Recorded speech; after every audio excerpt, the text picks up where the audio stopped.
Hello student, I hope आप सभी लोग अच्छे होंगे। My name is Muskan. Welcome back our YouTube channel Ashish Tiwari.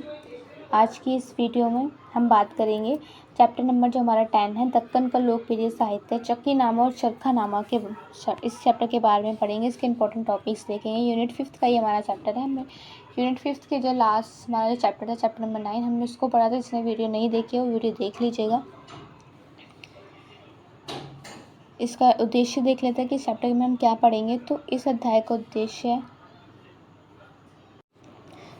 Deccan क्षेत्र में सूफीवाद के विकास के लिए उसकी ऐतिहासिक पृष्ठभूमि और खानकाहों के फैलाव और हैदराबाद संग्रह की जो पांडुलिपियाँ उसके महत्व के बारे में सिंपल वे में हम उसको समझेंगे। इस चैप्टर के अंदर प्रस्तावना क्या है? जो सूफीवाद इस्लाम की जो रहस्यवादी शाखा है, जो प्रेम, भक्ति और मानवता पर ही आधारित है। मैंने अब लास्ट वीडियो में भी बताया था इस चीज़ के बारे में। सूफीवाद ने मैं क्या चीज़ें बताई थी। भारत में सूफी संतों ने समाज में धार्मिक सहिष्णुता, भाईचारे और सामाजिक एकता का संदेश दिया था। लास्ट वीडियो में मैंने आपको बताया था। दक्कन क्षेत्र कौन से? जो आधुनिक जैसे महाराष्ट्र, आंध्र प्रदेश, तेलंगाना और कर्नाटका का हिस्सा, ये सारे दक्कन क्षेत्र में आते हैं। और इस सूफीवाद 14वीं से 17वीं शताब्दी के बीच तेज़ी से फैल रहा था। दक्कन के स्थानीय शासकों ने सूफी संतों को प्रोत्साहित किया था, जिससे यहाँ की जो सांस्कृतिक विरासत है इस पर इसका गहरा प्रभाव भी पड़ा था। दक्कन में सूफीवाद का विकास, ऐतिहासिक पृष्ठभूमि 14वीं से 17वीं शताब्दी, इसके बारे में पढ़ेंगे। हमारा फर्स्ट पॉइंट क्या है कि दक्कन क्षेत्र में सूफीवाद का आगमन 14वीं शताब्दी के आसपास हुआ था, जब दिल्ली सल्तनत के पतन के बाद कई सूफी संत यहाँ आकर बस गए थे। और इस काल में बहमनी साम्राज्य 347 से 1527 तक के थे। और इसके बाद वो अहमदनगर, बीजापुर, गोलकुंडा जैसे स्वतंत्र राज्यों का उन्होंने उदय किया था। ठीक है, ये राज्य याद रखना इम्पोर्टेंट है। और इस राज्य के शासकों ने सूफी संतों का संरक्षण किया था, उनको बचाया था, जिससे यहाँ सूफीवाद का प्रभाव भी बढ़ गया था। सूफी संतों ने खानकाहों मतलब धार्मिक स्थलों के माध्यम से समाज में प्रेम, शांति और समानता का संदेश भी दिया था। किसने दिया था? सूफी संतों ने। यहाँ पे हम सूफी संतों की बात कर रहे हैं अभी, तो ध्यान रखना। प्रसिद्ध सूफी संतों में हजरत बंदा नवाज, गुलबर्गा, शेख बुरहाउद्दीन करीब, गुलबर्गा और शाह मीनार, बीजापुर, ये प्रमुख थे। कौन से प्रसिद्ध संत थे ये पढ़ लेना, इम्पोर्टेंट है। ओके, नेक्स्ट है क्या? सल्तनत का पतन और प्रांतों में सूफी खानकाह का फैलाव। तो दिल्ली सल्तनत के पतन के बाद मतलब दिल्ली सल्तनत के जो मुगल जो साम्राज्य है वो ख़त्म हो रहा था धीरे धीरे औरंगज़ेब की कठोर नीतियों के कारण। मैंने आपको बताया भी था हमारी वीडियोज़ में, लास्ट वीडियोज़ देखोगे आप तो। उसके बाद कई जो सूफी संत हैं वो भारत के अलग अलग प्रांतों में फैल गए थे, मतलब भारत के अलग अलग राज्यों में वो लोग चले गए थे, वहाँ जाकर रहने लगे थे।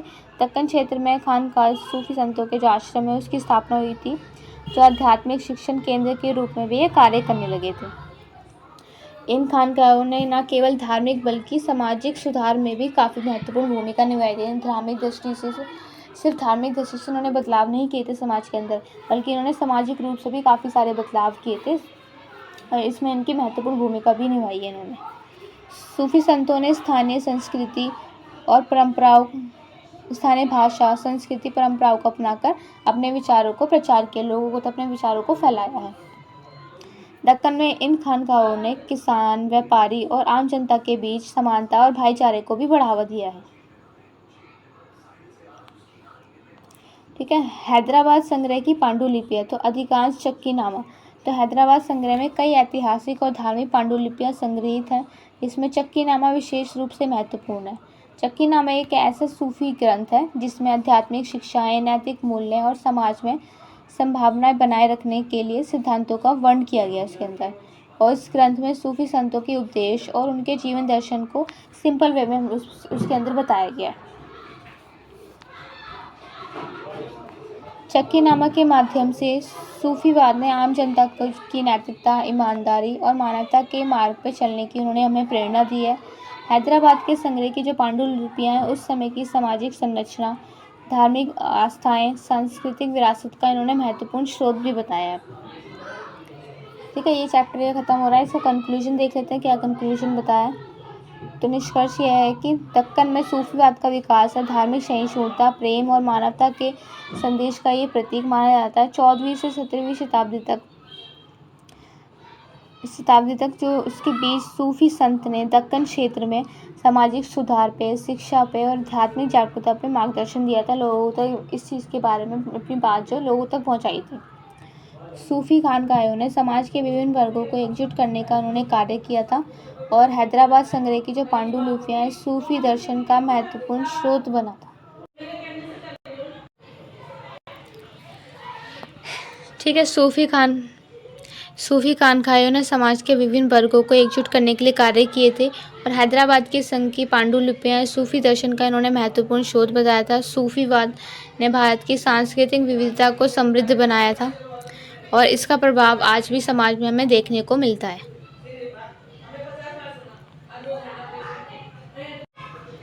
इसके शॉर्ट नोट्स देख लेते हैं। संक्षिप्त नोट: सूफीवाद ये प्रेम, दया, मानवता पर आधारित एक इस्लामिक परंपरा है।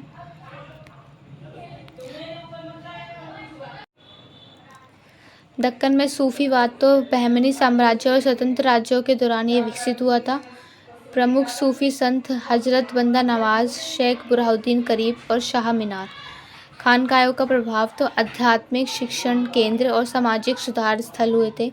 हैदराबाद संग्रह में चक्की नामा सहित महत्वपूर्ण सूफी पांडुलिपियां आई थी। और महत्व क्या है, सूफीवाद ने दक्कन में भाईचारे, समानता और शांति का संदेश भी फैलाया था। हमारा ये चैप्टर कंप्लीट होता है। आपका कोई डाउट्स या क्वेरीज हैं तो आप इंस्टाग्राम पे पेज फॉलो करके पूछ सकते हैं या फिर कमेंट बॉक्स में पूछ सकते हैं। ठीक है। इसकी PDF आपको हमारे टेलीग्राम चैनल पे मिल जाएगी, जिसकी लिंक मैं आपको डिस्क्रिप्शन बॉक्स में दे दूँगी।